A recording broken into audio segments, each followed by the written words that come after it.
ಶ್ರೀ ಗುರುಭ್ಯೋ ನಮಃ. ಹರಿಕಥಾಮೃತ ಸಾರದ 210ನೇ ಭಾಗ ಇದು. 32ನೇ ಕಕ್ಷಾ ತಾರತಮ್ಯ ಸಂಧಿಯ 9ನೇ ಪದ್ಯವನ್ನು ಈಗ ಶ್ರವಣ ಮಾಡಬೇಕು. ಒಟ್ಟಾರೆ ಪದ್ಯಗಳಲ್ಲಿ 941ನೇ ಪದ್ಯ. ನಾರಾಯಣ, ಲಕ್ಷ್ಮಿ, ಬ್ರಹ್ಮವಾಯುಗಳು, ಸರಸ್ವತಿ ಭಾರತೀಯರು ಮತ್ತು ಗರುಡಶೇಷ ರುದ್ರಾದಿಗಳು ಇವ್ರ ಬಗ್ಗೆ ನಾವೀಗ ಶ್ರವಣ ಮಾಡ್ತಿದ್ದೇವೆ. ಅದರಲ್ಲಿ ಕಳೆದ ಪದ್ಯದಲ್ಲಿ ಗರುಡನ ಸ್ತೋತ್ರ ಮುಗಿದಿತ್ತು. ಈಗ ಶೇಷದೇವರ ಸ್ತೋತ್ರವನ್ನು ಈ ಪದ್ಯದಲ್ಲಿ ದಾಸರು ಮಾಡಿದ್ದನ್ನು ನೋಡಬೇಕು. ಯೋಗಿಗಳ ಹೃದಯಕ್ಕೆ ನಿಲುಕ ನಿಗಮಾಗಮೈಕ ವಿನುತನ ಪರಮನುರಾಗದಲ್ಲಿ ದ್ವಿಸಹಸ್ರ ಜಿಹ್ವೆಗಳಿಂದ ವರ್ಣಿಸುವ ಭೂ ಗಗನ ಪಾತಾಳ ವ್ಯಾಪ್ತನ ಯೋಗ ನಿದ್ರಾಸ್ಪದ ನೆನಪ ಗುರು ನಾಗರಾಜನ ಪದಕ್ಕೆ ನಮಿಸುವೆ ಮನದೊಳು ಅನವರತ. ಈ ಪರಮಾತ್ಮ ಯೋಗಿಗಳ ಹೃದಯಕ್ಕೂ ಕೂಡ ನಿಲುಕದಂಥವನು. ನಿಗಮಾಗಮೈಕ ವಿನುತ, ಆಗಮಗಳು, ಬೇರೆ ಬೇರೆ ಶಾಸ್ತ್ರಗಳು, ಪೌರುಷೇಯ ಗ್ರಂಥಗಳು, ಅಪೌರುಷೇಯ ಗ್ರಂಥಗಳು ಎರಡರಿಂದಲೂ ಆತ ಸ್ತುತ್ಯನಾಗಿದ್ದಾನೆ. ಪರಮನುರಾಗದಲ್ಲಿ ಅಂಥ ಪರಮಾತ್ಮನನ್ನ ಅತ್ಯಂತ ಪ್ರೀತಿಯಿಂದ 2000 ನಾಲ್ಗೆಗಳಿಂದ ವರ್ಣಿಸ್ತಾ ಇದ್ದಾನೆ ಈ ಶೇಷ. ಭೂಗಗನ ಪಾತಾಳ ವ್ಯಾಪ್ತನ, ಆ ಪರಮಾತ್ಮ ಭೂಮಿಯಲ್ಲಿ, ಆಕಾಶದಲ್ಲಿ, ಪಾತಾಳದಲ್ಲಿ ಎಲ್ಲ ಕಡೆ ವ್ಯಾಪ್ತನಾಗಿದ್ದಾನೆ. ಆ ಹರಿಯ ಯೋಗ ನಿದ್ರೆಗೆ ಈ ನಾಗರಾಜನಾದಂಥ ಶೇಷ ಈತ ಆಸ್ಪದನಾಗಿದ್ದಾನೆ.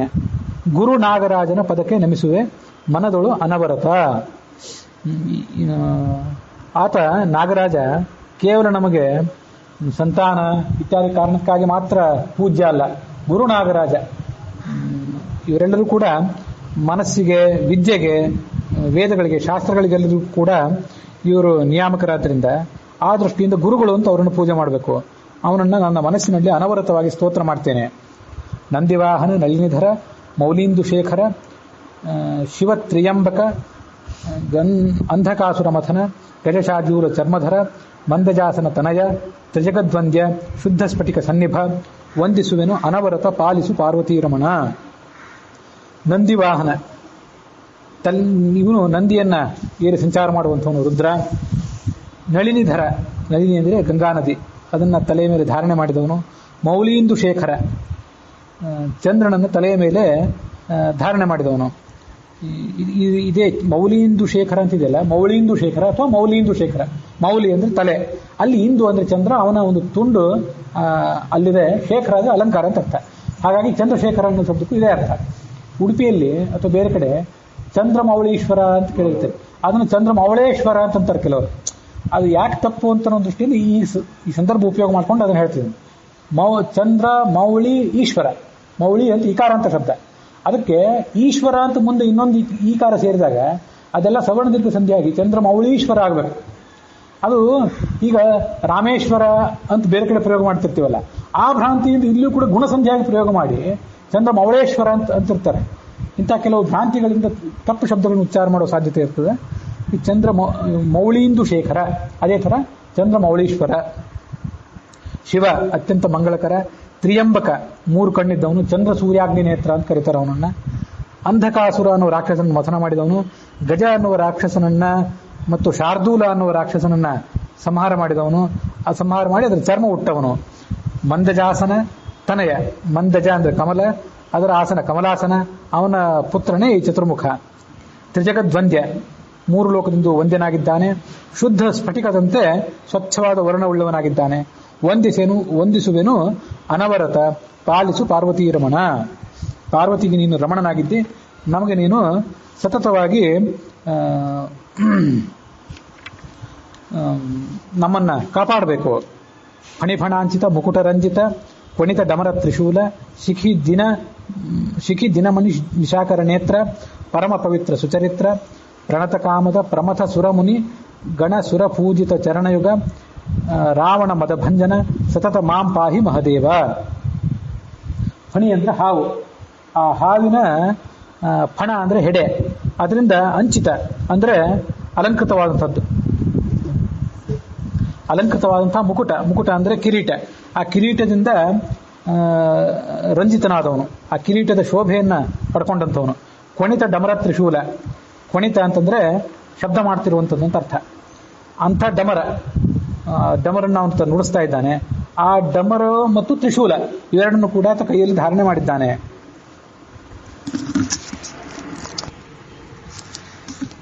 ಶಿಖಿ ದಿನಮಣಿ ನಿಶಾಕರ ನೇತ್ರ, ಇದನ್ನ ವಿವರಣೆ ಮಾಡೋದಕ್ಕಿಂತ ಮೊದಲು ಆ ಕೊಣಿತ ಡಮರ ತ್ರಿಶೂಲ ಅಂತಿದೆಯಲ್ಲ ಅದ್ರ ಬಗ್ಗೆ ಸುಮ್ಮನೆ ಒಂದು ಘಟನೆ ಹೇಳ್ತೇನೆ. ಈ ಶಿವ ಆ ಡಮರವನ್ನು ನುಡಿಸಿದಾಗ ಈ ದೇವತೆಗಳು ಮಾಡುವಂತಹ ನಾಟ್ಯಗಳು, ಅವ್ರಿಗೆ ತೋರಿಸುವಂಥ ಲೀಲೆಗಳು, ಅವು ನಮಗೊಂದೊಂದು ವಿದ್ಯೆಯ ಆವಿರ್ಭಾವಕ್ಕೆ ಕಾರಣ ಆಗಿರ್ತವೆ ಅಂತ ಶಾಸ್ತ್ರ ಹೇಳ್ತದೆ. ಇವತ್ತು ನಮಗೆ ಸಂಸ್ಕೃತ ಭಾಷೆಯೊಳಗೆ ಬಹಳ ಪ್ರಚಲಿತ ಇರುವಂಥ ವ್ಯಾಕರಣ ಅಂದರೆ ಪಾಣಿನಿ ವ್ಯಾಕರಣ. ಪಾಣಿನಿ ಅಂತ ಒಬ್ಬ ಮಹರ್ಷಿ ಪಾಕಿಸ್ತಾನದೊಳಗಿದ್ದವನು, ಅವಿಭಕ್ತ ಇಂಡಿಯಾದಲ್ಲಿ, ಆವಾಗ ಈಗ ಒಂದು 2,000-3,000 ವರ್ಷದ ಹಿಂದೆ. ಅವನಕ್ಕಿಂತ ಮೊದಲು ಇಂದ್ರ, ಚಂದ್ರ, ಹೇಮಚಂದ್ರ ಇತ್ಯಾದಿ ವ್ಯಾಕರಣದವರಿದ್ದರು. ಮತ್ತು ಮೂಲಭೂತವಾಗಿ ಮಹಾವ್ಯಾಕರಣ ಅಂತಲೇ ಇತ್ತು. ಮಹಾವ್ಯಾಕರಣಾಂಬೂಹಿ ಮಂಥಮಾನಸ ಮಂದಿರಂ ಅಂತ ಹನುಮಂತರನ್ನು ನಾವು ವರ್ಣನೆ ಮಾಡಿದ್ದು ಗೊತ್ತಿದೆ. ಈ ಪಾಣಿನಿ ಶಿವನನ್ನು ಸ್ತೋತ್ರ ಮಾಡಿದ, ಶಿವನನ್ನು ಒಲಿಸ್ಕೊಂಡು ಈ ಗ್ರಂಥವನ್ನೆಲ್ಲ ರಚನೆ ಮಾಡಿದ, ವ್ಯಾಕರಣವನ್ನು ರಚನೆ ಮಾಡಿದ. ಇವತ್ತು ಬಹುತೇಕ ಮಂದಿಗೆ ಆ ಪಾಣಿನಿ ವ್ಯಾಕರಣವೇ ಆಧಾರ.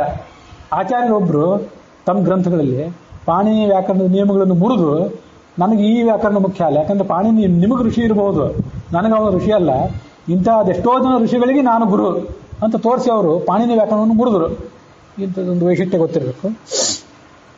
ವೇದವ್ಯಾಸರ ಗ್ರಂಥಗಳಲ್ಲಿ, ಭಾಗವತಾದಿಗಳಲ್ಲಿ, ಭಗವದ್ಗೀತಾದಲ್ಲಿ, ಮಹಾಭಾರತದಲ್ಲಿ ಮತ್ತು ಸ್ವಯಂ ವಾಲ್ಮೀಕಿ ರಾಮಾಯಣದಲ್ಲಿ ಕೂಡ ಪಾಣಿನಿ ವ್ಯಾಕರಣಕ್ಕೆ ವಿರುದ್ಧವಾದ ವಿಕಾಸ ನಿಯಮಗಳನ್ನು ನೋಡ್ತೀವಿ. ಯಾಕಂದ್ರೆ ಅವೆಲ್ಲ ಹಿಂದಿನ ಗ್ರಂಥಗಳು.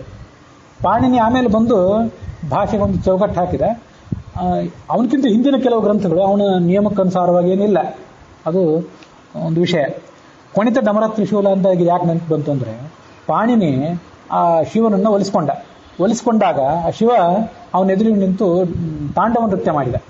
ದತ್ತಾವಸಾನೆ ನಟರಾಜರಾಜ ನನಾದ ಢಕ್ಕಾಂ ನವ ಪಂಚವಾರಂ ನೃತ್ಯ ಮಾಡಿದ. ತಾಂಡವ ನೃತ್ಯ ಮಾಡಿ ನಟರಾಜರಾಜನಾದಂಥ ಶಿವ ನನಾದ ಢಕ್ಕಾಂ ಆ ಡಮರವನ್ನು ನುಡಿಸಿದ.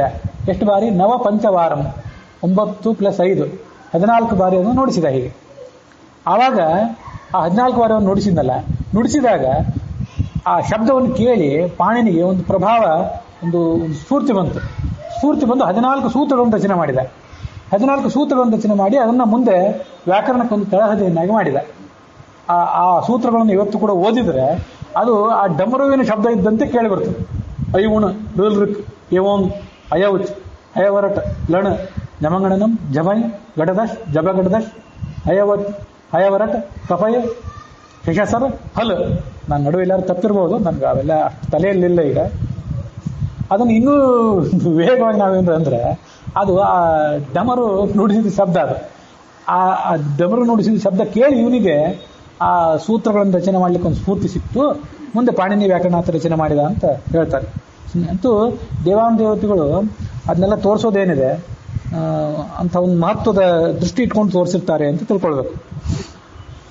ಶಿಖಿ ದಿನಮಣಿ ಶಶಾಕರ ನೇತ್ರ. ಈ ರುದ್ರನಿಗೆ ಶಿಖಿ ಅಂದರೆ ಅಗ್ನಿ, ದಿನಮಣಿ ಅಂದರೆ ಸೂರ್ಯ, ನಿಶಾಕರ ಅಂದರೆ ಚಂದ್ರ. ಇವರೇ ಕಣ್ಗಳು. ಪರಮ ಪವಿತ್ರ, ಸುಚರಿತ್ರ, ಇದೆಲ್ಲ ಗೊತ್ತಿದೆ. ಪ್ರಣತ ಕಾಮದ, ಯಾರು ನಮಸ್ಕಾರ ಮಾಡೋರು ಇರ್ತಾರೆ ಅವ್ರಿಗೆ ಬೇಕಾದ ಕಾಮವನ್ನೆಲ್ಲ ಒದಗಿಸ್ತಾನೆ. ಪ್ರಮಥರು ಅಂದರೆ ಅವನ ಗಣಗಳು, ಆ ರುದ್ರನ ಗಣಗಳು. ಮತ್ತು ಸುರರು, ಮುನಿಗಳು, ಇವರ ಗಣದಿಂದ ಪೂಜಿತವಾದಂಥ ಪಾದಕಮಲ ಇದ್ದವನು. ರಾವಣ ಮದ ಭಂಜನ, ರಾವಣ ಕೈಲಾಸ ಪರ್ವತವನ್ನು ಒಂದು ಬಾರಿ ಎಲಗಾಡಿಸಿ ಬಿಡಬೇಕು ಅಂತ ಹೊರಟಿದ್ದ. ಪಾರ್ವತಿಗೆ ಗಾಬರಿಯಾಗಿ ಶಿವನನ್ನ ಪ್ರಾರ್ಥನಿಸಿದ್ಲು. ಶಿವ ತನ್ನ ಒಂದು ಪಾದವನ್ನು ಮೆಟ್ಟಿದ. ಆ ಕೈಲಾಸ ಪರ್ವತದ ಕೆಳಗೆ ಅವನ ಕೈಗಳು ಸಿಕ್ಕೊಂಡವು, ರಾವಣನ ಕೈ. ಹಾಗಾಗಿ ಅವನು ರಾವಣ ಆದ. ರಾವಣ ಅನ್ನೋ ಶಬ್ದಕ್ಕೆ ಸಂಸ್ಕೃತದಲ್ಲಿ 2 ಥರನೂ ಅರ್ಥ ಮಾಡಬಹುದು. ಇನ್ನೊಬ್ಬರನ್ನು ಅಳಿಸುವವನು ರಾವಣ, ರು ಅಂತ ಶಬ್ದ, ಅದು ರು ಶಬ್ದ ಅಂತ. ಇನ್ನೊಬ್ಬರನ್ನು ಅಳುವಂತೆ ಮಾಡುವವನು ರಾವಣ, ಸ್ವಯಂ ತಾನು ಅರ್ಥವನು ರಾವಣ. ಅದಕ್ಕಾಗಿ ಆ ರಾವಣನಿಗೆ ಆವಾಗ ರಾವಣ ಅಂತ ಹೆಸರು ಬಂತು. ಮೊದಲು ಬೇರೆಯವ್ರನ್ನ ಅಳಿಸ್ತಿದ್ದ, ಈಗ ತಾನೇ ಅಳುವಂಥ ಪ್ರಸಂಗ ಬಂತು. ಅದಕ್ಕಾಗಿ ರಾವಣ ಮದ ವಿಭಂಜನ. ಸತತ ಮಾಂಪಾಹಿ ಮಹದೇವ, ನನ್ನನ್ನು ನೀನು ಸತತವಾಗಿ ಕಾಪಾಡಬೇಕು. ಇದೆಲ್ಲ ಈ ರಾವಣನ ಸೊಕ್ಕು ಮುರಿದ ಪ್ರಸಂಗ ಏನಿದೆ ರಾಮಾಯಣದಲ್ಲಿ ಉತ್ತರಕಾಂಡದಲ್ಲಿ 16ನೇ ಸರ್ಗ, ಅಲ್ಲಿ 27ನೇ ಶ್ಲೋಕದಿಂದ 29ನೇ ಶ್ಲೋಕ ತನಕ ಅದ್ರ ಬಗ್ಗೆ ನಾವು ಸಾಕಷ್ಟು ಮಾಹಿತಿ ನೋಡ್ತೀವಿ. ಮುಕ್ತೋ ವಿರಾವ ಸಹಸ ತ್ರೈಲೋಕ್ಯಂ ಏನ ಕಂಪಿತಂ. ರಾವಣ ಜೋರಾಗಿ ಚೀರಾಳಿಕ್ಕೆ ಶುರು ಮಾಡಿದಾಗ ಆ 3 ಲೋಕ ಎಲ್ಲ ಕಂಪಿಸಿ ಬಿಡ್ತಂತೆ. ಅಷ್ಟು ಜೋರಾಗಿ ಅವನು ಚೀರಾಡಿದ್ದ. ಅಷ್ಟು ಜೋರಾಗಿ ಅವನನ್ನು ಚೀರಾಡಿಸಿದ ಇವನು ಮಹಿಮೆ. ಅಷ್ಟೇ. ದಕ್ಷಯಜ್ಞ ವಿಭಂಜನನೆ, ವಿರೂಪಾಕ್ಷ, ವೈರಾಗ್ಯಾಧಿಪತಿ, ಸಂರಕ್ಷಿಸಮ್ಮನು ಸರ್ವಕಾಲದಿ ಸನ್ಮುಖವನ್ನಿತ್ತು, ಯಕ್ಷಪತಿ ಸಖ, ಯಜಿಪರಿಗೆ ಸುರವೃಕ್ಷ, ವೃಕಧನುಜಾರಿ, ಲೋಕಾಧ್ಯಕ್ಷ, ಶುಕ, ದೂರ್ವಾಸ, ಜೈಗೀಶವ್ಯ ಸಂತೈಸು. ದಕ್ಷಯಜ್ಞವನ್ನು ನೀನು ನಾಶಪಡಿಸಿದವನು,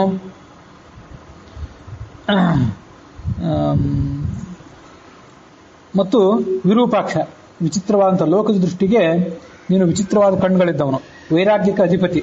ನಾನು ಹೇಳಿದ್ದ ಪೀಠ ಪೂಜಾ, ಆವರಣ ಪೂಜೆ ಇತ್ಯಾದಿಯಲ್ಲಿ ಮಾಡುವಾಗ ವೈರಾಗ್ಯಾಧಿಪತಿ ಅಂತ ಭಗವಂತನನ್ನ, ಆ ಈಶ್ವರನನ್ನ ನಾವು ಹೇಳೋದೊಂದು ಪದ್ಧತಿ ಇದೆ. ವೈರಾಗ್ಯಾಧಿಪತಿ, ಸಂರಕ್ಷಿಸಬೇಕು ನೀನು ನಮ್ಮನ್ನ ಎಲ್ಲಾ ಕಾಲದಲ್ಲಿಯೂ. ಸನ್ಮುದ ಅಂದ್ರೆ ಸಂತೋಷವನ್ನು ಕೊಟ್ಟು ಸಂರಕ್ಷಿಸಬೇಕು. ಯಕ್ಷಪತಿ, ಯಕ್ಷರಿಗೆ ಪತಿ ಅಂತ ಕುಬೇರ ನಿನಗೆ ಸ್ನೇಹಿತನಾಗಿದ್ದಾನೆ. ಯಜಿಪರಿಗೆ ಸುರವೃಕ್ಷ, ನಿನ್ನನ್ನು ಯಾರು ಯಜ್ಞ ಮಾಡ್ತಾರೆ, ಯಜ್ಞ ಅಂದ್ರೆ ಯಜ್ಞ ಕುಂಡದಲ್ಲಿ ಆಹುತಿ ಹಾಕೇ ಯಜ್ಞ ಅಲ್ಲ, ಯಾರು ನಿನ್ನನ್ನು ಕುರಿತಾದ ಶಾಸ್ತ್ರ ಪ್ರವಚನ ಇತ್ಯಾದಿಗಳನ್ನು ಮಾಡ್ತಾರೆ ಅವರಿಗೆ ನೀನು ಸುರವೃಕ್ಷ, ಕಲ್ಪವೃಕ್ಷದಂತೆ ಇದ್ದಿ. ವೃಕಧನುಜಾರಿ, ನೀನು ವೃಕಾಸುರ ಅಂತ ಒಬ್ಬ ಅಸುರ, ಆ ವೃಕ ಎನ್ನುವ ಒಬ್ಬ ಧನುಜ ರಾಕ್ಷಸ, ಅವನಿಗೆ ಶತ್ರುವಾಗಿದ್ದಿ. ಲೋಕಕ್ಕೆ ಅಧ್ಯಕ್ಷನಾಗಿದ್ದಿ. ಶುಕ ಅನ್ನುವ ಹೆಸರಿನಿಂದ, ದೂರ್ವಾಸ ಅನ್ನುವ ಹೆಸರಿನಿಂದ, ಜೈಗೀಶವ ಅನ್ನುವ ಹೆಸರಿನಿಂದ ಅವತಾರ ಮಾಡಿದವನಾಗಿದ್ದಿ. ನೀನು ನಮ್ಮನ್ನ ಸಂತೈಸಬೇಕು. 10 ಕಲ್ಪದಿ ಲವಣ ಜಲಧಿಯೋಳು ಉತ್ತಮ ಶ್ಲೋಕನ ಒಲಿಸಿ ಕೃತಕೃತ್ಯನಾಗಿ ಜಗತ್ಪತಿಯ ನೇಮದಿ ಕುಶಾಸ್ತ್ರಗಳ ಬಿತ್ತರಿಸಿ ಮೋಹಿಸಿ ದುರಾತ್ಮರ ನಿತ್ಯ ನಿರಯ ನಿವಾಸರೆನಿಸಿದ ಕೃತ್ಯವಾಸಗೆ ನಮಿಪೆ ಶೇಷ ಪದಾರ್ಥ ನಹುದೆಂದು. 10 ಕಲ್ಪ ನೀನು ಲವಣ ಸಮುದ್ರದಲ್ಲಿ ವಾಸ ಮಾಡಿದ್ದೆ. ಉತ್ತಮ ಶ್ಲೋಕ ಅನಿಸ್ಕೊಂಡಿರುವಂಥ ಭಗವಂತನನ್ನ ಒಲಿಸಿಕೊಂಡಿದ್ದೆ. ಮತ್ತೆ ಕೃತಕೃತ್ಯನಾದೆ, ಆ ಮೂಲಕ ಧನ್ಯನಾದೆ. ಜಗತ್ಪತಿಯ ಆದಂತಹ ಭಗವಂತನ ಆಜ್ಞೆಗನುಸಾರವಾಗಿ, ನೇಮ ಅಂದ್ರೆ ಆಜ್ಞೆ, ಅವನ ನಿಯಮ ಅದು. ಶಾಸ್ತ್ರ ಸಜ್ಜನರ ಕೈಗೆ ಮಾತ್ರ ಸಿಗಬೇಕು, ಕುಹಕಿಗಳ ಕೈಗೆ, ದುಷ್ಟರ ಕೈಗೆ ಸಿಗಬಾರದು ಅನ್ನೋದು ಅವನ ನಿಯಮ.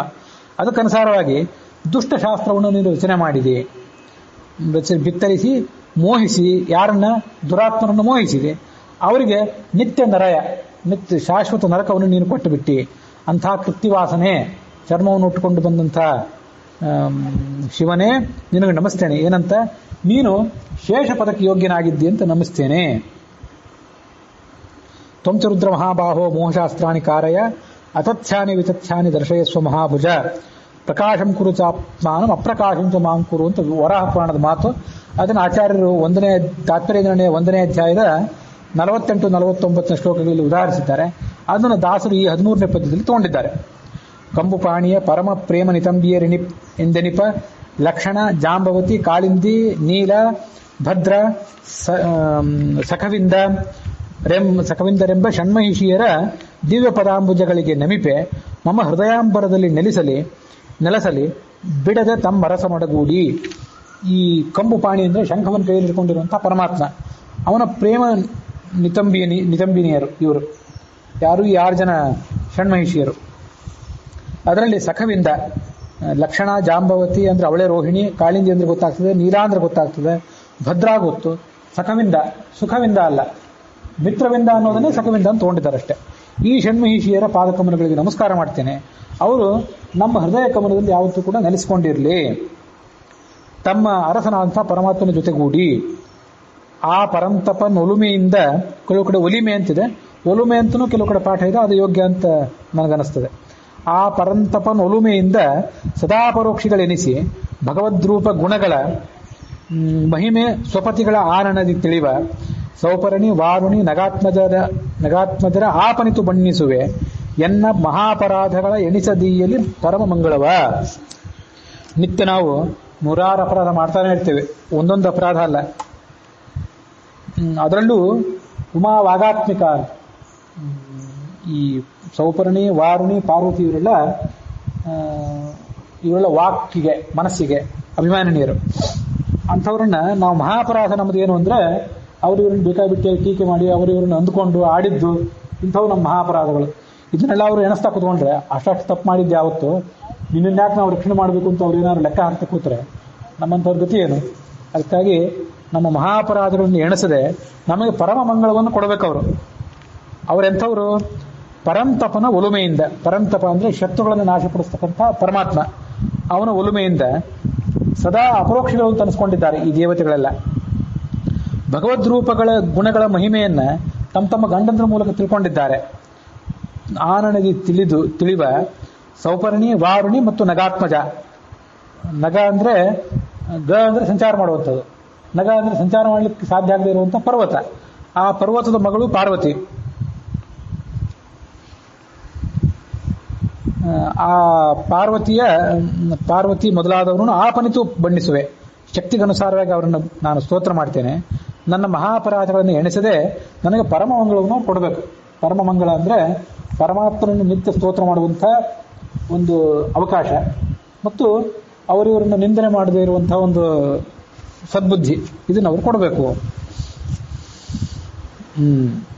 ತ್ರಿದಿವ ತರುಮಣಿ ಧೇನುಗಳಿಗೆ ಆಸ್ಪದನೆನಿಸಿದ ಇನಿಪ ತ್ರಿದಶಾಲಯಾಬ್ಧಿಗೆ ಬದರನಂದದಿ ಒಪ್ಪುತಲಿಪ್ಪ ಉಪೇಂದ್ರ ಚಂದ್ರಮನ ಮೃದು ಮಧುರ ಸುಸ್ತವನದಿಂದತಿ ಮಧು ದಿಂದಲಿ ಅಂತಿದೆ.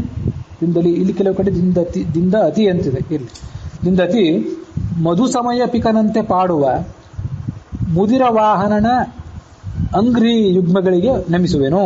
ಇನ್ನು ಮುಂದೆ 8ನೇ ಕಕ್ಷಾದಲ್ಲಿ ಬರುವಂತಹ ಇಂದ್ರನ ಸ್ತೋತ್ರ ಇದು. ಆತನು ಕೂಡ ನಮ್ಮ ಮನಸ್ಸಿಗೆ ಇತ್ಯಾದಿಗಳಿಗೆ ಅಧಿದೇವತೆ, ಕೈಗೂ ಕೂಡ ಅಧಿದೇವತೆ.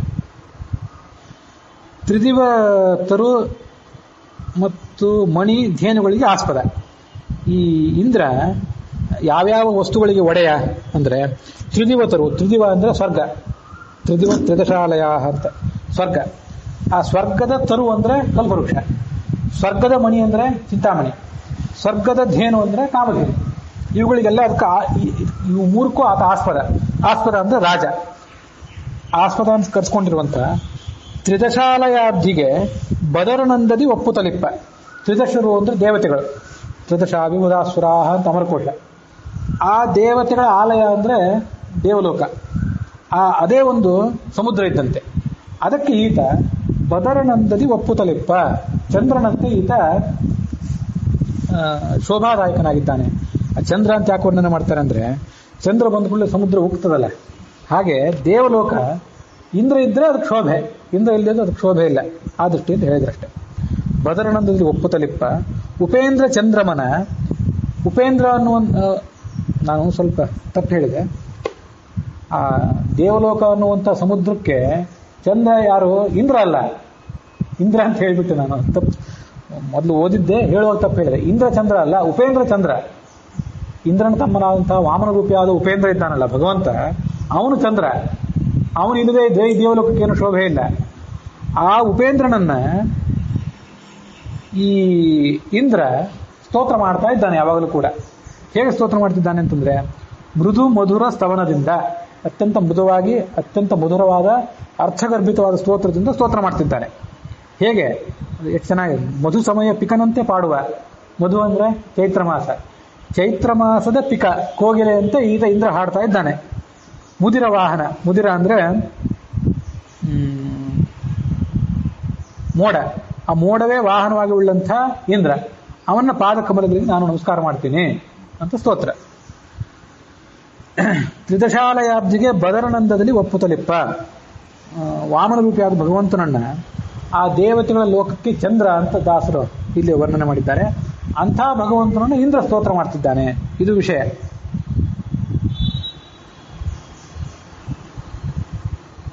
ಇದು ಮಹಾಭಾರತ ತಾತ್ಪರ್ಯ ನಿರ್ಣಯದಲ್ಲಿ 22ನೇ ಅಧ್ಯಾಯದಲ್ಲಿ 65ನೇ ಶ್ಲೋಕದಲ್ಲಿ ಈ ಎಲ್ಲ ವಿಷಯಗಳಿವೆ. ಉಪಾಸ್ಯಮಾನೋ ಭಗವಾನ್ ರಾಮೋ ಯಮಸಭಾತಲೆ ಉಕ್ತ ಇಂದ್ರೇಣ ಚೋಪಾಸ್ಯೋ ವಾಮನಾತ್ಮ ಜನಾರ್ದನ. ಕೃಷ್ಣ ಅರ್ಜುನನ್ನು ಕರ್ಕೊಂಡು ಆ ಕೆಲವು ಲೋಕಗಳಲ್ಲಿ ಸಂಚಾರ ಮಾಡಿದ್ದಲ್ಲ, ಆ ಬ್ರಾಹ್ಮಣನ ಸತ್ತ ಮಕ್ಕಳನ್ನು ಕರ್ಕೊಂಡು ಬರಬೇಕು ಅಂತ. ಅಲ್ಲಿ ಯಾವ್ಯಾವ ಲೋಕಗಳಲ್ಲಿ ಯಾವ್ಯಾವ ಭಗವಂತನ ರೂಪ, ಅದನ್ನು ಯಾರ್ಯಾರು ಉಪಾಸನೆ ಮಾಡ್ತಿದ್ದಾರೆ ಅಂತೆಲ್ಲ ಮಾಹಿತಿ ಇತ್ತು. ಅಲ್ಲಿ ಆ ಸಂದರ್ಭ ಇರಬೇಕು ಅಥವಾ ಬೇರೆ ಯಾವುದಾದ್ರು ಇರಬೇಕು. ಅಥವಾ ಈ ಯುಧಿಷ್ಠಿರನ ಮುಂದೆ ನಾರದರು ಬೇರೆ ಬೇರೆ ಲೋಕಗಳ ವೈಭವವನ್ನೆಲ್ಲ ವರ್ಣನೆ ಮಾಡಿದ್ರಲ್ಲ. ನಾನು ಮಯಸಭಾ ಅಂತ ದೊಡ್ಡ ಸಭಾ ಕಟ್ಟಿಸಿದ್ದೇನೆ, ಇಂಥ ಸಭಾ ಬೇರೆ ಕಡೆ ಇಲ್ಲ ಇದೆಯಾ ಅಂತ ಕೇಳಿದ ಅವನು. ಇನ್ನೂ ಬೇರೆ ಬೇರೆ ಸಭಾಗಳು ದೇವಲೋಕದಲ್ಲಿವೆ ಅಂತ ಅದರದ್ದು ವರ್ಣನೆ ಮಾಡಿದ್ದು ಒಂದು ಪ್ರಸಂಗ ಇದೆ. ಇವೆರಡು ಪ್ರಸಂಗಗಳಲ್ಲಿ ಒಂದು ಕಡೆ ಇದ್ದಿರಬೇಕು. ಅಂತೂ ಆ ಯಮನ ಸಭೆಯಲ್ಲಿ ರಾಮ ಇದ್ದಾನೆ. ಅವನು ಆ ಯಮನ ಸೇವೆಯನ್ನು ಸ್ವೀಕಾರ ಮಾಡಿಕೊಂಡಿದ್ದಾನೆ. ಮತ್ತೆ ಇಂದ್ರನ ಸೇವೆಯನ್ನ ವಾಮನ ರೂಪಿಯಾದ ಭಗವಂತ ಸ್ವೀಕಾರ ಮಾಡಿಕೊಂಡಿದ್ದಾನೆ ಅಂತ ಮಾಹಿತಿ, ತಾತ್ಪರ್ಯ ನಿರ್ಣಯದ್ದು. ಅದರ ಹಿನ್ನೆಲೆಯಲ್ಲಿ ಈ ದಾಸರು ಈ ಥರ ವರ್ಣನೆ ಮಾಡ್ತಾರೆ. ವಾಮನ ರೂಪಿಯಾದ ಭಗವಂತ ಅಲ್ಲಿದ್ದಾನೆ, ಅವನ ಸ್ತೋತ್ರವನ್ನು ಇಂದ್ರ ಮಾಡ್ತಿದ್ದಾನೆ, ಅವನನ್ನು ಹಾಡ್ತಾ ಇದ್ದಾನೆ ಅಂತ. ಅಲ್ಲಿ ಈ ಬದರ ಅಂತ ಬಂತು ನೋಡ್ರಿ. ತ್ರಿದಿವ ತರುಮಣಿ ಧೇನುಗಳಿಗೆ ಆಸ್ಪದ ನೆನಿಪ ತ್ರಿದಶಾಲಯಾಬ್ಧಿಗೆ ಬದರನಂದದಲ್ಲಿ ಒಪ್ಪುತ್ತಲಿಪ್ಪ. ದೇವಲೋಕ ಅನ್ನುವಂಥ ಒಂದು ಸಮುದ್ರಕ್ಕೆ ಈ ಉಪೇಂದ್ರ ಅನ್ನುವ ಭಗವಂತ ಚಂದ್ರನಂತೆ ಅಂತ ವರ್ಣನೆ ಮಾಡಿದ್ರಲ್ಲ, ಚಂದ್ರ ಅನ್ನೋದನ್ನು ವರ್ಣನೆ ಮಾಡಿದ ದಾಸರು ಬದರ ಅಂತ ಒಂದು ಶಬ್ದ ಪ್ರಯೋಗ ಮಾಡಿದರು. ಈ ಬದರ ಅಂತ ಶಬ್ದ ಪ್ರಯೋಗ ಮಾಡಬೇಕಾದ್ರೆ ಇದು ಇವತ್ತು ಕೋಶಗಳಲ್ಲಿ, ಡಿಕ್ಷನರಿಗಳಲ್ಲಿ ಚಂದ್ರ ಅನ್ನೋ ಪರ್ಯಾಯ ಪದವನ್ನಾಗಿ ನಮ್ಗೆ ಎಲ್ಲೂ ಬೇರೆ ಕಡೆ ಕಾಣಲಿಕ್ಕೆ ಸಾಧ್ಯ ಇಲ್ಲ. ಹಿಮಾಂಶು ಚಂದ್ರಮಾಶ್ಚಂದ್ರ ಇಂದು ಕುಮುದ ಬಾಂಧವ, ಇದು ಅಮರಕೋಶ. ಹಿಮಾಂಶು, ಚಂದ್ರಮಾ, ಚಂದ್ರ, ಇಂದು, ಕುಮುದ ಬಾಂಧವ, 5 ಶಬ್ದಗಳನ್ನ ಅಮರಕೋಶದಲ್ಲಿ ನಾವು ಚಂದ್ರನಿಗೆ ಪರ್ಯಾಯ ಪದವಾಗಿ ಕೇಳ್ತೇವೆ. ಬದರ ಅನ್ನೋ ಶಬ್ದ ಆ ಅಮರಕೋಶದೊಳಗೆ ಇಲ್ಲ. ಅಮರಕೋಶಕಾರ ಅವನಿಗೆ ಇದು ಪರಿಚಯ ಇಲ್ಲ, ಈ ಬದರ ಅನ್ನೋ ಶಬ್ದ.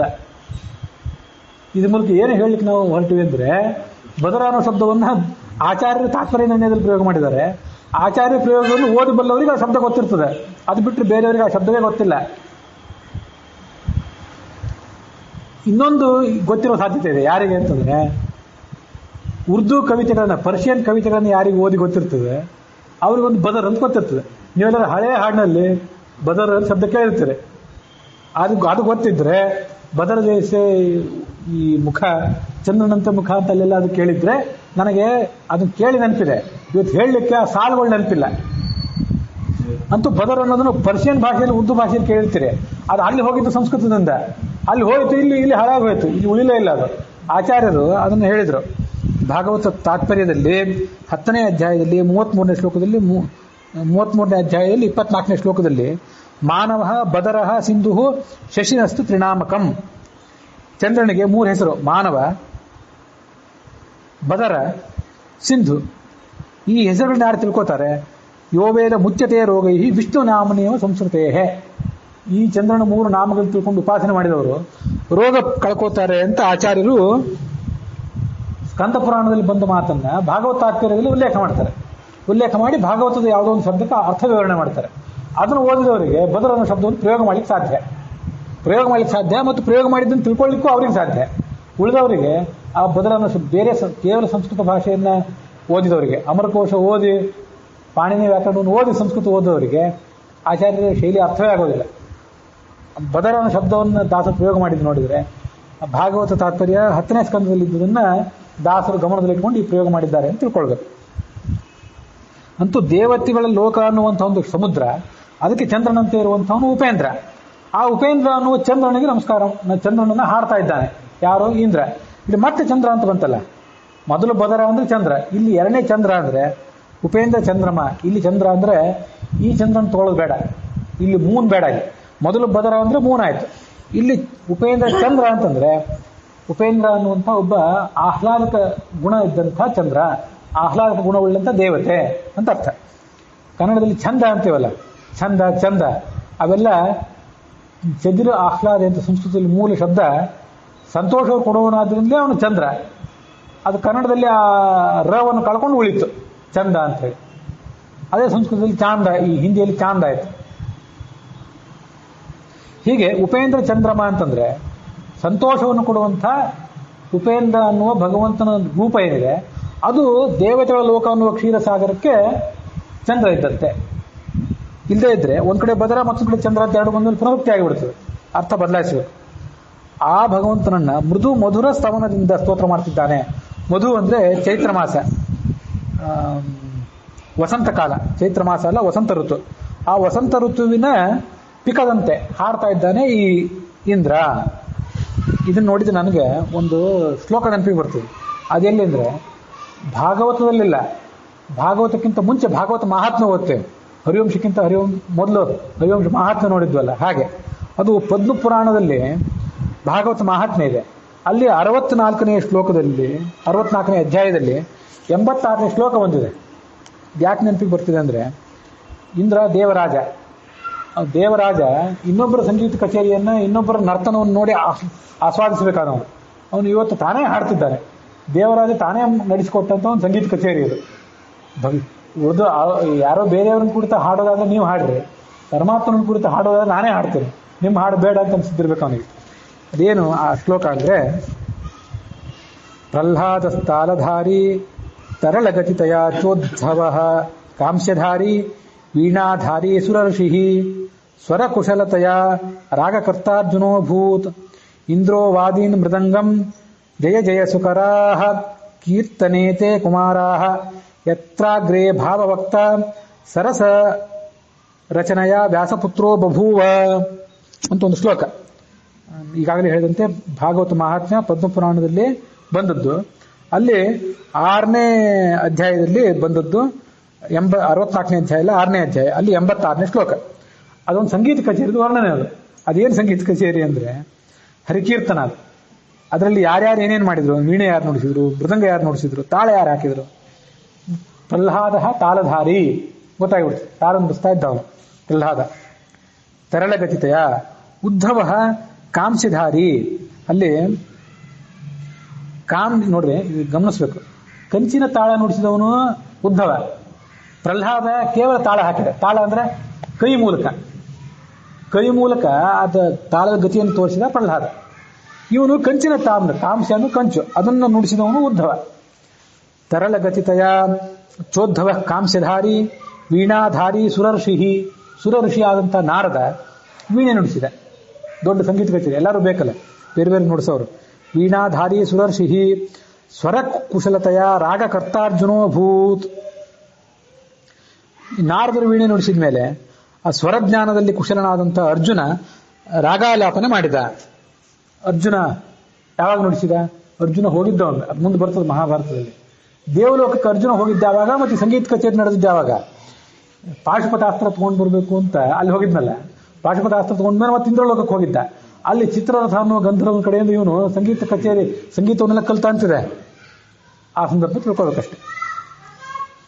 ರಾಗಕರ್ತ ಅರ್ಜುನ ಹೋಗ್ಬೋದು. ಅದು ಇಂದ್ರ ಏನ್ ಮಾಡಿದ? ಇಂದ್ರೋವಾದಿ ಮೃದಂಗಂ, ಅವನು ಮೃದಂಗ ನುಡಿಸಿದ. ಜಯ ಜಯ ಸುಕರಾಹ ಕೀರ್ತನೆಯತೆ ಕುಮಾರಾಹ. ಆಗ ಕುಮಾರರು, ಯಾವ ಕುಮಾರರು? ಸನತ್ ಕುಮಾರ, ಸನತ್ ಸುಜಾತ, ಸನಂದನ ಮತ್ತೆ ಸನಾತನ. ಈ 4 ಜನ ಏನ್ ಮಾಡಿದ್ರು? ಜಯ ಜಯ ಸುಕರಾಹ, ಜಯ ಜಯ ಅಂತಂದ್ರು. ಅದೇ ಅಲ್ಲಿ ಸಂಗೀತ ಕಚೇರಿ ನೋಡಿ ಭೇಷ್ ಉಗೆ ಅಂತಿರ್ತಾರಲ್ಲ ಕೆಲವರು ಕೆಳಗೆ ಕೂತ್ಕೊಂಡು, ಆ ಥರ ಇವರು. ಜಯ ಜಯ ಸುಕರಾಹ ಕೀರ್ತನೆಯತೆ ಕುಮಾರಾಹ ಯತ್ರಾಗ್ರೇ ಭಾವಭಕ್ತ ಸರಸ ರಚನೆಯ ವ್ಯಾಸಪುತ್ರೋ ಬಭೂವ. ಇಲ್ಲಿ ರಾಗಾಲಾಪನೆ ಮಾಡಿದ ಅರ್ಜುನ ಈ ಆ ಕೀರ್ತನೆಗಳ ಭಾವವನ್ನ, ಸರಸವಾದ ಭಾವವನ್ನ ವಿವರಣೆ ಮಾಡಿದವರು ಯಾರು ಅಂದ್ರೆ ಶುಕಾಚಾರ್ಯ. ಯತ್ರಾಗ್ರೇ ಭಾವಭಕ್ತ, ಆ ಭಾವವನ್ನು ವಿವರಿಸಿದವನು ವ್ಯಾಸಪುತ್ರ ಬಭೂವ. ವ್ಯಾಸರ ಪುತ್ರ ಅಂತ ಶುಕ ಅಂತ ಒಂದು ದೊಡ್ಡ ಸಂಗೀತ ಕಚೇರಿ. ಈ ಎಲ್ಲ ಸಂಗೀತ ಕಚೇರಿ ನಡೆದಾಗ ಭಗವಂತ ಅಲ್ಲಿಗೆ ಬಂದ, ಅವನು ಪ್ರಸನ್ನನಾದ ಅಂತ ಮುಂದೆ ಅಲ್ಲಿಗೆ ಅದೊಂದು ಬರುವಂತ ಒಂದು ಪ್ರಸಂಗ ಆ ಪದ್ಮಪುರಾಣದಲ್ಲಿ. ಹೀಗೆ ಆಗಿನ ಕಾಲ ಹಾಕೊಂಡು ಇತ್ತಂತ. ಏನಂದ್ರೆ ಒಬ್ರು ಸುಶ್ರಾವ್ಯವಾಗಿ ಅದನ್ನ ಹಾಡೋದು, ಪದ್ಯಗಳನ್ನು ಹಾಡೋದು, ಇನ್ನೊಬ್ರು ಅದರ ಅರ್ಥವನ್ನು ವಿವರಣೆ ಮಾಡೋದು. ಇದನ್ನ ಆಚಾರ್ಯರ ಕಾಲದಲ್ಲಿ ಋಷಿಕೇಶ ತೀರ್ಥರು ಆ ಭಾಗವತ ಮೊದಲಾದ ಕೆಲವು ಪದ್ಯಗಳನ್ನು ಹಾಡಿದರು, ಆಚಾರ್ಯರು ಅದರ ಅರ್ಥ ವಿವರಣೆ ಮಾಡಿದರು ಅಂತ ಒಂದ್ ಕಡೆ ಎಲ್ಲೋ ಬರ್ತದೆ ಅಸ್ಪಷ್ಟವಾದ ನೆನಪು. ಈಗೂ ಕೂಡ ಕೆಲವು ಕಡೆ ಹೌದೌದು ಗಮಕ ಸುಶ್ರಾವ್ಯವಾದ ಕಂಠ ಇದ್ದವರು ಹಾಡ್ತಾರೆ, ಕೆಲವರು ಅದರ ಅರ್ಥ ವಿವರಣೆ ಮಾಡ್ತಾರೆ. ಸರಸ ರಚನೆಯ ವ್ಯಾಸಪುತ್ರೋ ಬಭೂವ. ಈ ಭಾಗವತ ಮಹಾತ್ಮ್ಯದ ಒಂದು ಪದ್ಯ ನನಗೆ ಈ ಸಂದರ್ಭದಲ್ಲಿ ನೆನಪಿಗೆ ಬಂತಷ್ಟೆ. ಇದು ಇಂದ್ರನ ಸ್ತೋತ್ರ. ಮುಂದೆ ಕಾಮದೇವರ ಸ್ತೋತ್ರ. ಕೃತಿರಮಣ ಪ್ರದ್ಯುಮ್ನ ದೇವನ ಅತುಲ ಬಲ ಲಾವಣ್ಯ ಗುಣ ಸಂತತ ಉಪಾಸನ ಕೇತುಮಾಲಾ ಖಂಡದೊಳು ರಚಿಪ ರತಿ ಮನೋಹರನ ಅಂಗ್ರಿಕಮಲಕ್ಕೆ ನಟಿಸುವೆನು ಭಕುತಿಯಲ್ಲಿ ಮಮ ದುರ್ಮತಿ ಕಳೆದು ಸನ್ಮತಿಯಲ್ಲಿ ಈಯಲಿ ಅಜಸ್ರ ಯಮಗೊಲಿದು. ಕೃತಿರಮಣ ಪ್ರದ್ಯುಮ್ನ ದೇವನ, ಕೃತಿ ಅನ್ನುವಂತಹ ಲಕ್ಷ್ಮೀದೇವಿ ಏನಿದ್ದಾಳೆ ಅವಳ ಅವಳ ಪತಿಯಾದಂತಹ ಪ್ರದ್ಯುಮ್ನ ರೂಪಿಯಾದ ಭಗವಂತನನ್ನ ಈ ಮನ್ಮಥ ಸ್ತೋತ್ರ ಮಾಡ್ತಿದ್ದಾನೆ. ಆ ಭಗವಂತನ ಬಲ, ಸೌಂದರ್ಯ ಮೊದಲಾದ ಗುಣಗಳನ್ನು ಈತ ತಿಳ್ಕೊಂಡಿದ್ದಾನೆ. ಯಾರೋ ಈ ಮನ್ಮಥ ತಿಳ್ಕೊಂಡು ಸ್ತೋತ್ರ ಮಾಡ್ತಿದ್ದಾನೆ. ಅತುಲ ಬಲ, ಲಾವಣ್ಯ, ಸೌಂದರ್ಯ, ಸಂತತ ಉಪಾಸನ ಮಾಡ್ತಿದ್ದಾನೆ ಈ ಮನ್ಮಥ. ಎಲ್ಲೆಂದ್ರೆ ಕೇತುಮಾಲಾ ಖಂಡದಳು, ಇದು ಭಾಗವತದ 5ನೇ ಸ್ಕಂದದಲ್ಲಿ ಯಾವ್ಯಾವ ದೇವತೆಗಳು ಯಾವ್ಯಾವ ಖಂಡದಲ್ಲಿ ಭಗವಂತನ ಯಾವ್ಯಾವ ರೂಪವನ್ನು ಉಪಾಸನೆ ಮಾಡ್ತಾರೆ ಅಂತ ಹೀಗೆಲ್ಲ ಒಂದು ಮಾಹಿತಿ ಇದೆ. ಅಲ್ಲಿ ಈ ಮನ್ಮಥ ಪ್ರದ್ಯುಮ್ನ ರೂಪಿಯಾದ ಭಗವಂತನ ಉಪಾಸನೆ ಮಾಡ್ತಾನೆ ಅಂತ ಒಂದು ಕಡೆ ಬಂದಿದೆ. ಅದನ್ನು ದಾಸರು ಆ 5ನೇ ಸ್ಕಂದವನ್ನು ನೆನಪಿಟ್ಕೊಂಡು ಈ ಮಂತ್ರ ಹೇಳ್ತಿದ್ದಾರೆ. ರತಿ ಮನೋಹರನ ಅಂಗ್ರಿ ಕಮಲಕ್ಕೆ, ರತಿ ಲಕ್ಷ್ಮಿ ಈ ಮನ್ಮಥನ ಪತ್ನಿ, ಅವಳ ಮನೋಹರ ಅಂದ್ರೆ ಗಂಡನ ಅಂತ ಮನ್ಮಥ, ಅವನ ಪಾದಕಮಲಕ್ಕೆ ನಾನು ನತಿಸುವೇನು, ನಮಸ್ಕಾರ ಮಾಡ್ತೇನೆ. ಭಕುತಿಯಲ್ಲಿ ಮಮ ದುರ್ಮತಿ ಕಳೆದು, ನಮಗೆ ಆ ಮನ್ಮಥನ ಕಾಟ ಎಂದು ಬರಬಾರ್ದು, ನಮ್ಮ ದುರ್ಬುದ್ಧಿಯನ್ನು ಕಳೆದು ಸನ್ಮತಿಯ ನೀಯಲಿ, ಯಾವತ್ತೂ ಕೂಡ ಸದ್ಬುದ್ಧಿಯನ್ನು ಕೊಡಲಿ. ಅಜಸ್ತ್ರ ಅಂದ್ರೆ ಸತ್ತವಾಗಿ ಅಂತ ಅರ್ಥ. ಯಮಗೆ ಒಲಿದು, ನಮಗೆ ಆ ಈ ಮನ್ಮಥ ಒಲಿಯಬೇಕು. ಚಾರುತರ ನವವಿಧ ಭಕುತಿ ಗಂಭೀರ ವಾರಾಶಿಯೋಳು ಪರಮೋದಾರ ಮಹಿಮನ ಹೃದಯ ಪ್ರತಿ ಪೀಠದಲ್ಲಿ ಭಜಿಪ ಭೂರಿ ಕರ್ಮಾಕರ ನೆನೆಸುವ ಶರೀರಮಾನಿ ಪ್ರಾಣಪತಿ ಪದ ವಾರಿರುಹಕ್ಕೆ ಆನಮಿಪೆ ಮದ್ಗುರು ರಾಯರಹುದೆಂದು. ಮುಂದೆ 8ನೇ ಕಕ್ಷಾದಲ್ಲಿರುವಂತಹ ಕಾಮ ಪ್ರದ್ಯುಮ್ನ ಕಾಮ ಮನ್ಮತ್ ಮತ್ತು ಇಂದ್ರರ ಸ್ತೋತ್ರ ಆಯಿತು. ಮುಂದೆ ಬರುವಂಥದ್ದು ಅಹಂಕಾರಿಕ ಪ್ರಾಣನ ಸ್ತೋತ್ರ, 9ನೇ ಕಕ್ಷಾದಲ್ಲಿದ್ದ ಒಂದು.